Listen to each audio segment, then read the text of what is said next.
అందరికీ నమస్కారం. తెలంగాణ రాష్ట్ర రాజకీయాల్లో బీఆర్ఎస్ పార్టీ రోజు రోజుకి ఉనికి కోల్పోతుందనేది చెప్పక తప్పదు. ఎందుకంటే గడిచిన అసెంబ్లీ ఎలక్షన్స్లో 14 నెలల ముందు జరిగిన ఎన్నికల్లో 38 సీట్లతో సరిపెట్టుకున్నారు బీఆర్ఎస్ పార్టీ వాళ్ళు. అందులో 10 మంది పోయారు. తదనంతరం జరిగిన పరిణామాల్లో 10 మంది కాంగ్రెస్ పార్టీ వైపు వెళ్ళిపోయారు. ఇక ఉంది 28 మంది. తర్వాత జరిగిన 6 నెలలకు జరిగిన పార్లమెంట్ ఎలక్షన్లో ఓటింగ్ శాతం తగ్గిపోయి ఒక్క పార్లమెంట్ సీట్ కూడా రాలా. 17లో 16% ఓటింగ్ గ్రాఫ్ పడిపోయింది. ఇవాళ డే బై డే తగ్గుతాను తప్పితే పెరగట్లా. అయితే మేకపోతే గాంభీర్యంతో ఏదో చెప్తాడు మల్లయ్య అనేవాడు, నేను ఆ కొండ ఎత్తాను, మీరందరూ ఊరంతా రమ్మని కొండ కిందకి వెళ్ళి నుంచుని నా మీద కొండలేపి పెట్టండి అన్నాడు ప్రజల్ని. ఆ విధంగా కేసీఆర్ వ్యాఖ్యలు కూడా, నేను బయటకు వచ్చానంటే మామూలు మనిషిని కాదు, జనం బీభత్సంగా ఉంటుంది అని కాంగ్రెస్ వాళ్ళని బెదిరిస్తూ ఉన్నాడు కేసీఆర్. అయితే గడిచిన 14 నెలల నుంచి ఆయన ఫామ్ హౌస్లోనే ఉన్నాడు. హాస్పిటల్ కానీ ఫామ్ హౌస్ కానీ ఉన్నాడు. తర్వాత వచ్చినాక నేను వస్తే మగాడిని వేరే రకంగా ఉంటుంది, దెబ్బ కొట్టానంటే మామూలుగా ఉండదు, కొట్టేస్తానని చెప్తున్నాడు కేసీఆర్ గారు. రాక నిన్న 25 సంవత్సరాలు పార్టీ పెట్టిన సందర్భంగా రజతోత్సవాల పేరుతో నిన్న బీఆర్ఎస్ భవన్కి వచ్చాడు కేసీఆర్ గారు. వచ్చి మళ్ళీ ఏం మాట్లాడుతున్నాడు అంటే, ఉమ్మడి రాష్ట్రంగా ఉన్నప్పుడు సమైక్యాంధ్రుల పరిపాలన, చంద్రబాబు పరిపాలన, రాజశేఖర రెడ్డి పరిపాలన, కాంగ్రెస్ పార్టీ పరిపాలన అని విమర్శించాడు ఆ రోజుల్లో. సరే, ప్రజలకి తెలంగాణ తీసుకొచ్చాడు కాబట్టి కేసీఆర్ నమ్మి అస్తవ్యస్త మెజార్టీతో 57 సీట్లతో 56 సీట్లతో అధికారాన్ని వచ్చింది. ఆ రోజు అప్పుడు ఉన్న పార్టీలు కాంగ్రెస్, టీడీపీ, బీజేపీ అలయన్స్ ఉన్న పార్టీలు సక్రమంగా పనిచేస్తే అన్ని సీట్లు కూడా వచ్చేవి కాదు. ఆ రోజు కూడా టీడీపీ, బీజేపీ తప్పిదాల వల్లే బీఆర్ఎస్కి ఎక్కువ సీట్లు వచ్చినాయి. అయితే ఆ నాటి పరిస్థితుల్లో ప్రజలు ఏంటంటే, ఆంధ్ర పాలకులు నీళ్లు, నిధులు, నియామకాలు అని చెప్పి ప్రజల్ని మభ్యపెట్టి ఆయన అధికారంలోకి వచ్చాడు.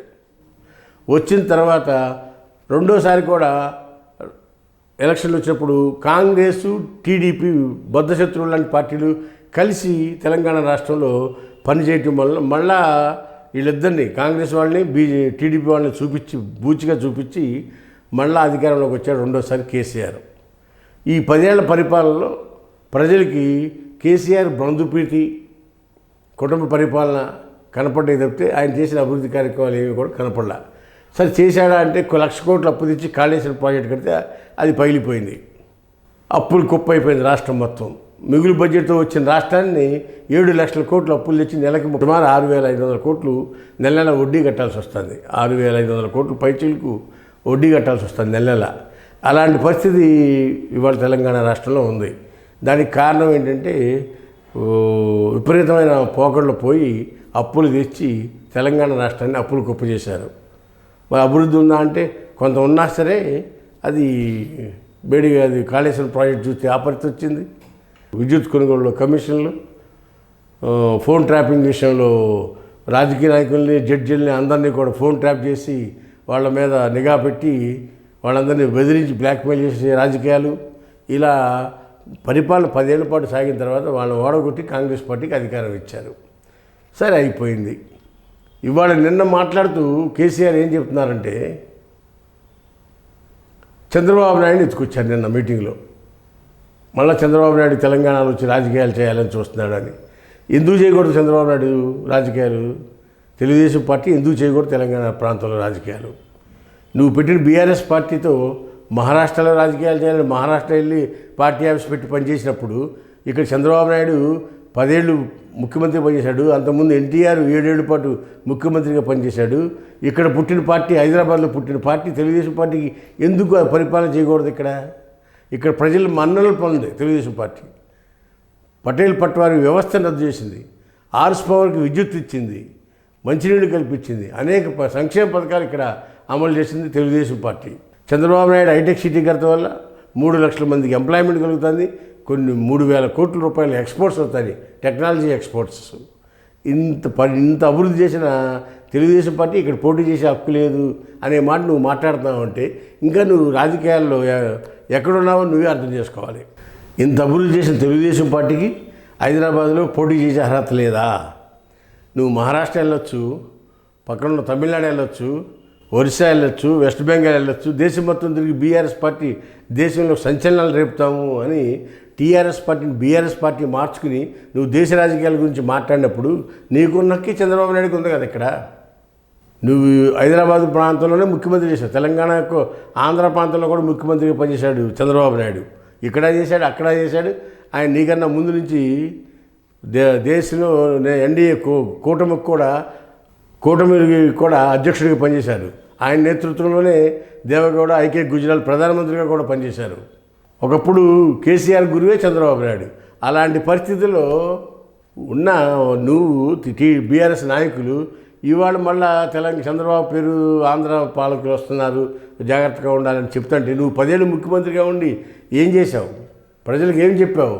మళ్ళా తిరిగి 15 ఏళ్ళ తర్వాత కూడా సెంటిమెంట్ రగిల్చి ప్రజల్ని ఎమోషనల్ గురి చేసి ఒక రకమైన ప్రజల్లో అన్సెక్యూరిటీని తీసుకొచ్చి ఆంధ్ర ప్రాంతాల మధ్య చిచ్చు పెట్టాలనే ప్రయత్నం చేస్తావంటే నువ్వు ఎక్కడైతే గుర్రం జాషువా చెప్పాడు, ఎవడైతే కులం పేరుతో ప్రాంతం పేరుతో ఓట్లు అడుగుతాడో వాడు ఫెయిల్యూర్ అని. ఆ విధంగా 10 ఏళ్ళ పాటు పరిపాలన చేసినా కూడా నీ మార్క్ అనేది నువ్వు చెప్పుకుని అధికారంలో రావాల్సింది పోయి మళ్ళీ చంద్రబాబు నాయుడు వస్తున్నాడు అని అంటే నువ్వు వాళ్ళకి ఎలా పొలిటికల్ లీడర్గా నిన్ను ఎలా ప్రజలు గుర్తిస్తారనేది కూడా ఆలోచించుకోవాల్సిన అవసరం ఉంది. ఎందుకంటే నీ విధానాలు నువ్వు కొత్తగా ఉన్నప్పుడు వాదం లేపావు, రాష్ట్రం తెచ్చుకున్నావు, సంతోషం. 10 ఏళ్ళు పరిపాలన చేసినా కూడా నీ మార్క్ పరిపాలనతో నువ్వు ప్రజల్ని ఆకట్టుకోవాలి తప్పితే ఇవాళ చంద్రబాబు వస్తున్నాడు బూచి మళ్ళీ ఏదో నాకు ఓటేయండి, నాకు సపోర్ట్ చేయండి అని అనడం అనేది నీ రాజకీయంగా అవివేకంగా కనపడతా ఉందనేది ఈ సందర్భంగా తెలియపరుస్తున్నాం. అంతేకాకుండా తెలంగాణ ప్రజలు చాలా విజ్ఞానవంతులు, వివేకవంతులు. అది ఎవరు చెప్పినా చెప్పకపోయినా అది వాస్తవం. ఎందుకంటే గతంలో అనేక సందర్భాల్లో రుజువైంది కూడా. 10 ఏళ్ల తర్వాత కేసీఆర్ ప్రభుత్వాన్ని కోకడవేలుతో పెగిలించారు తెలంగాణ ప్రజలు. వద్దు నీ దొరతనం వద్దు, చాలు దొర, నీ పరిపాలన, నీ దొరతనం వద్దని చెప్పి ఎత్తి పక్కన పడేశారు. కాంగ్రెస్ పార్టీని తెచ్చుకున్నారు. తెలంగాణ ఇచ్చింది కాంగ్రెసే, కానీ 10 ఏళ్ల పాటు అనుభవించింది కేసీఆర్ అని ఎత్తి పక్కన పడేశారు. ఇవాళ కూడా నువ్వు సెంటిమెంట్ రగిలిచ్చి మళ్ళీ ప్రజల్ని ఎమోషనల్ బ్లాక్మెయిల్ చేయాలి అని చూస్తున్నావంటే ఇంకా నువ్వు ఏం చేయనట్టే లెక్క. ప్రజల మటుకి అంత మూర్ఖులు కాదు, అంత తెలివి తక్కువలు కాదు, అంత అవివేకులు కాదు. రాబోయే రోజులు ఏం జరుగుతుందో వేచి చూద్దాం. హాయ్ ఫ్రెండ్స్, మా ఫ్యూచర్ టుడే ఛానల్ చూస్తున్నందుకు చాలా థ్యాంక్స్. మరిన్ని లేటెస్ట్ వీడియోస్ కోసం వెంటనే సబ్స్క్రైబ్ చేయండి. అలాగే ఈ బెల్ని కూడా రింగ్ చేసేయండి. మా లేటెస్ట్ వీడియోస్ నోటిఫికేషన్స్ అన్నీ మీ మొబైల్లో వస్తాయి. మా వీడియోస్ మీకు నచ్చితే లైక్ చేయండి, షేర్ చేయండి, నచ్చకపోతే కామెంట్ చేయండి.